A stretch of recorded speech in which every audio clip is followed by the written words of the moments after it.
군 88 여단 시절 사진에서 김일성은 나이와 서열이 낮아서 이렇게 맨 왼쪽에 서 있었습니다. 그걸 반듯한 모습으로 바꾸더니 가운데로 옮겨서 주인공으로 만들었습니다. 전형적인 우상화 사진 조작이죠. 정부가 공식 SNS에 올린 G7 정상회의 사진에서 남아공 대통령을 잘라내는 결례를 저질렀습니다. 누가 봐도 문재인 대통령이 정중앙에 더 가깝게 돋보이게 하는 편집입니다. 외진대선 스가 총리가 개인 SNS에 이렇게 잘라낸 사진을 올린 것도 같은 의도였겠죠.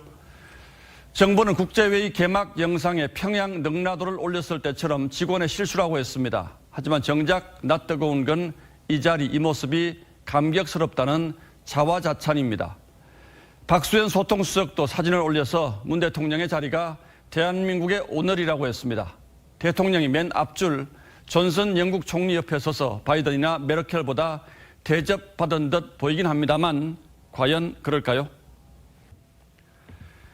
정상회의 사진을 찍을 때는 엄격한 관례가 있습니다. 물론 앞줄일수록 중앙일수록 서열이 높습니다.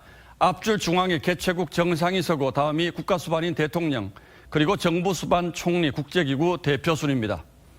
같은 대통령 총리 중에선 집권한 지 오래된 순서대로 섭니다. 문 대통령의 사진도 앞서 찍은 G7 사진도 이 원칙을 충실히 따랐습니다. 문재인 대통령이 취임 2달이 안 돼서 참석했던 G20 사진에서 앞줄 국가수반 맨 끝에 선 것도 마찬가지 이유였습니다.